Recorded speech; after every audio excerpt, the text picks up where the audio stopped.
कि श्रीयंत्र क्या होता है और आपने कभी देखा है उसे?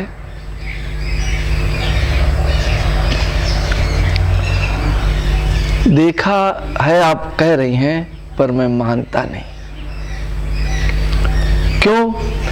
अगर देखा है तो बताइए उसमें क्या क्या होता है।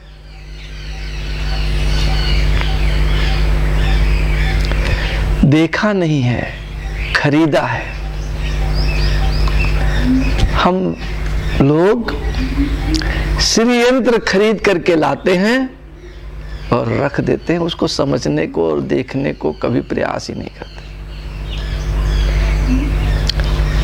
ठीक है, केवल कुछ लोग देखते भी हैं उसको, और जब देखते हैं तब पता चलता है। और क्या पता चलता है?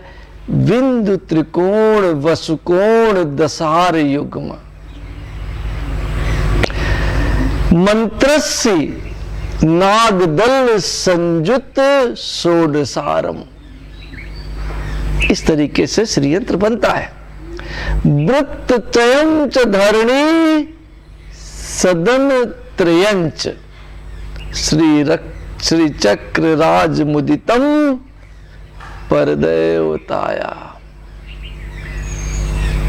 क्या है?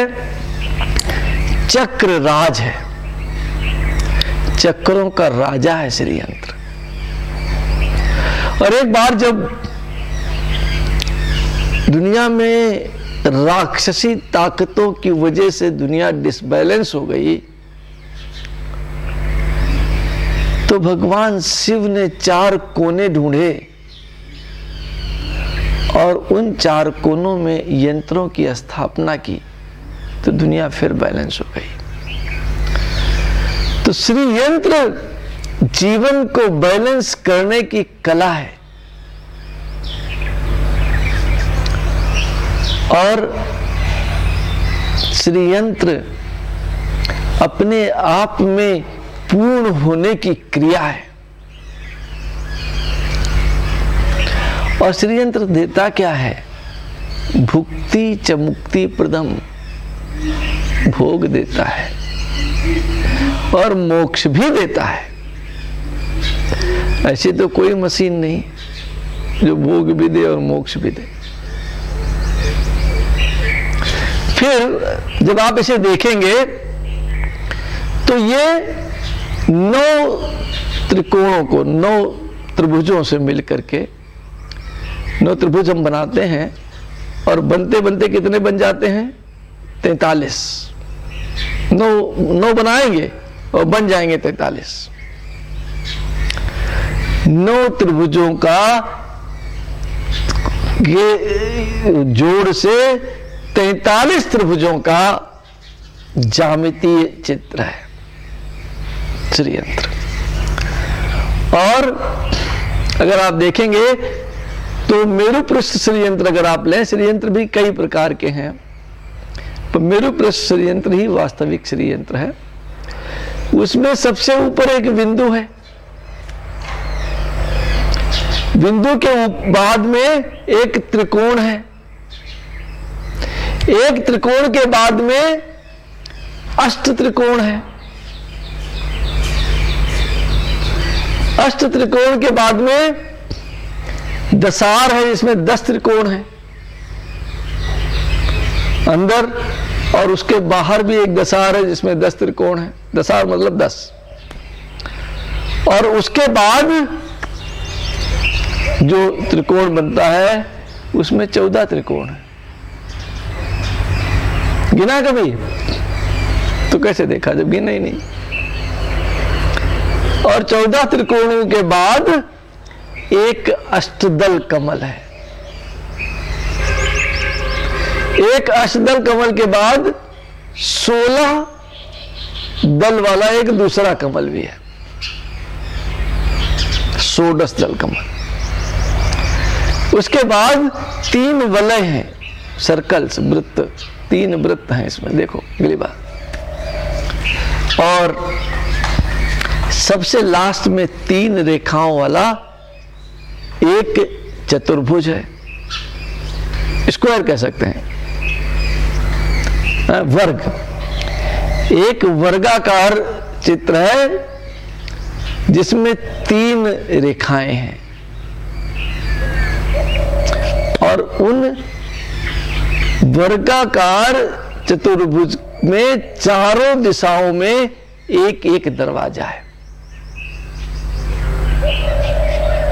और ये पूरी क्रिया अष्ट धातु पर की गई है। इस प्रकार से श्री यंत्र की संरचना होती है। अब ज्यामितीय भाषा को इनके बड़े कोण इतना होना चाहिए, इसके इस अनुपात से ये होना चाहिए, बड़ा ज्यामितीय चीज है। ज्योमेट्री ऑफ श्री यंत्र बहुत बड़ा सब्जेक्ट है। तो ज्योमेट्री ऑफ श्री यंत्र तो समझ में आ गया और हमने श्री यंत्र बना भी लिया, बन गया और बन करके ये हमारे सामने रखा हुआ है, आपके घर पर भी रखा हुआ है। पर केवल ज्यामितीय चित्र बन जाने से, ज्यामितीय अष्टधातु का एक पिंड बन जाने से ये श्री यंत्र नहीं हो जाता, फिर ये डेड बॉडी है। शरीर तो बन गया पर उसमें प्राण ही नहीं। ठीक है, शरीर बन जाने के बाद उसमें प्राणों का होना जरूरी है और श्री यंत्र के प्राण प्रतिष्ठा की जो क्रिया है वो बड़ी डिफिकल्ट है। ठीक है, और प्रत्येक जो चित्र मैंने आपको बताया, बिंदु, फिर त्रिकोण, फिर अष्टकोण, फिर दशार, फिर दूसरा दशार, फिर चतुर्दशार, फिर अष्टदल कमल, फिर षोडश दल कमल, फिर 3 वृत्त, फिर 3 स्क्वायर और फिर 4 दरवाजे। इन सब का अपना अपना अलग अलग मतलब है, अलग अलग अर्थ है। इनकी अलग अलग योगिनियां हैं, इनके अलग अलग अधिष्ठात्री देवियां हैं, इनकी अलग अलग ऊर्जाएं हैं। उन प्रत्येक ऊर्जाओं का हमें क्या करना होता है, उस कोण पर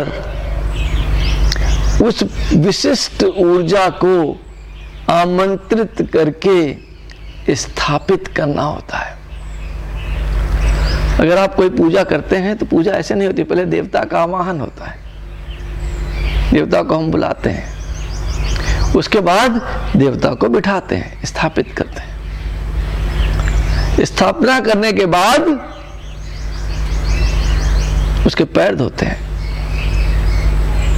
और फिर धीरे धीरे उसकी पंचोपचार या षोडशोपचार पूजन करते हैं। तो पहले अगर आप समझना चाहें, तो ये समझना बड़ा कठिन कार्य है, तो मैं शुरुआत करता हूं। इसके पूजा के भी 2 क्रम हैं।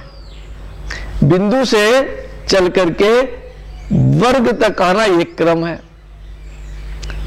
जिसको हम सृष्टि क्रम कहते हैं। सृष्टि 0 से स्टार्ट होती है।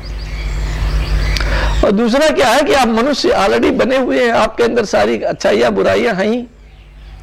यहां से हम इसको खत्म कैसे करें, अपने आप को मैं खत्म कैसे करूं। जो खत्म करने का क्रम है उसको संहार क्रम कहते हैं। और मैं तो भाई संहार क्रम से ही पूजा करता हूं, खत्म हो जाऊं, छुट्टी मिले। ठीक है, लोग झूठ मूठ में कहते हैं कि मैं तुमसे प्रेम करता हूं, फिर करते नहीं है। इसके लिए यह है कि तो क्या करना है, संहार, ये तो मजाक था, संहार क्रम से जो पूजा है वो कैसे है उसको समझिए। थोड़ा बड़ा संक्षिप्त में समझाने का प्रयास करता हूं। ईश्वर को प्राप्त करने की क्रिया ही श्री यंत्र है। कुछ लोग ये कहते हैं तो धन प्राप्त बटोरने की क्रिया है। धन तो श्री यंत्र से मिलता ही है, पर धन जो है वो जो बाहरी वाली लाइनें हैं जहां योगिनी प्रकट है, धन तो प्रकट है, तो वो वहीं तक सीमित है। प्रकट योगिनी के बाद गुप्त योगिनी है श्री यंत्र में। गुप्त के बाद अति गुप्त है, किसी को पता ही नहीं। श्री यंत्र किस काम आ सकता है किसी को पता है नहीं है, क्योंकि ये गुप्त है। गुप्त के बाद अति गुप्त है। जैसे जैसे आप ऊपर जाएंगे वो त्रिभुज जो है वो गुप्त हो जाएंगे, अति गुप्त हो जाएंगे, और अति गुप्त के बाद गुप्ततर भी है। और श्री यंत्र पूर्ण मानव शरीर है। ह्यूमन एनाटॉमी एंड श्री यंत्र की एनाटॉमी एक ही है। अगर आप मनुष्य को समझ लेंगे तो श्री यंत्र को समझ लेंगे, और यदि श्री यंत्र को समझ लेंगे तो मनुष्य को समझ लेंगे। दोनों बड़े जटिल हैं, दोनों को समझना इतना आसान नहीं है। कोई क्या कह रहा है आप उस पर विश्वास नहीं कर सकते। हो सकता है उसके अंदर कोई गुप्त बात भी हो, अति गुप्त बात भी हो, गुप्ततर बात भी हो, और यही श्री यंत्र में है। अब अगर हमें ईश्वर को प्राप्त करना है तो हमें क्या करना चाहिए, ये श्री यंत्र बताता है, और कहता है कि 4 दरवाजे हैं, किसी एक से घुस जाइए। और ये 4 दरवाजे क्या हैं? पहला दरवाजा है भक्ति योग, दूसरा दरवाजा है कर्म योग, तीसरा दरवाजा है मंत्र योग, चौथा दरवाजा है ज्ञान योग। आप भक्ति द्वारा ईश्वर को प्राप्त कर सकते हैं, कर्म योग के द्वारा ईश्वर को प्राप्त कर सकते हैं, और मंत्र के द्वारा ईश्वर को प्राप्त कर सकते हैं, और ज्ञान के द्वारा ईश्वर को प्राप्त कर सकते हैं। ये 4 दरवाजे हैं। जैसे आप घुसते हैं वैसे पहला जो लेयर है उसको हम कहते हैं त्रैलोक की मोहन। त्रैलोक, तीनों लोक को मोहित कर दे, पहला ही गुण है। पहली लाइन सिद्धियां देती है, पहली लाइन ही आपने श्री यंत्र। और जो हम स्थापना करते हैं वो स्थापना भी बहुत सारे लोग क्या करते हैं, पहली लाइन का कर दिया, बहुत है, धन दौलत दौलत ही तो चाहिए और क्या चाहिए इंसान को। पर पूर्ण श्री यंत्र की स्थापना, उसमें प्रत्येक देवी देवता का आवाहन, स्थापन, पूजन यदि संपन्न किया जाए तो जीवन में कभी किसी भी प्रकार की कमी नहीं रह सकती। क्योंकि पहला जो स्टेज है वो त्रैलोक की मोहन है। फिर दूसरा क्या है, सर्व आशा परिपूरक चक्र, ऐसा चक्र जो सभी आशाओं को पूर्ण कर दे। तीसरा क्या है, सर्व संक्षोभन, जितने भी प्रॉब्लम्स हैं आपकी वो सारी प्रॉब्लम्स को समाप्त कर दे। फिर क्या है, चौथी लेयर, सर्व सौभाग्यदायक, जितने भी ऑस्पिशियसनेस हैं, जितने भी दुनिया के सौभाग्य हैं वो लाके आपके चरणों में रख दे। हाँ? फिर पांचवा क्या है, सर्वार्थ सर्व अर्थ साधक, जितने प्रकार के भी धन संपत्ति दौलत है, हाथी घोड़े पंजे, जो भी आप सोच सकते हैं वो सब लाके आपके चरणों में रखते हैं। फिर सर्व रक्षा कर चक्र, हाथी घोड़े तो है लेकिन आदमी आता है 2 झापड़ मारता है और खींच छीन लेता है। ये तो हो रहा है सब जगह, यूक्रेन के पास बहुत कुछ था, रूस छीन ले रहा। तो सर्व रक्षा कर चक्र भी है, जिससे आप अपनी सब प्रकार से रक्षा कर सकें। सातवां चक्र जो है सर्व रोगहर चक्र। चारों तरफ से रक्षा तो कर ली, लेकिन रोगवा अंदर से ही विकसित हो गया तो क्या करोगे? इसलिए श्री यंत्र में सर्व रोग हर चक्र की भी पूजा होती है। फिर जो आठवां चक्र है उसको सर्व सिद्धि प्रद चक्र कहते हैं। दुनिया की जितनी भी सिद्धियां हैं,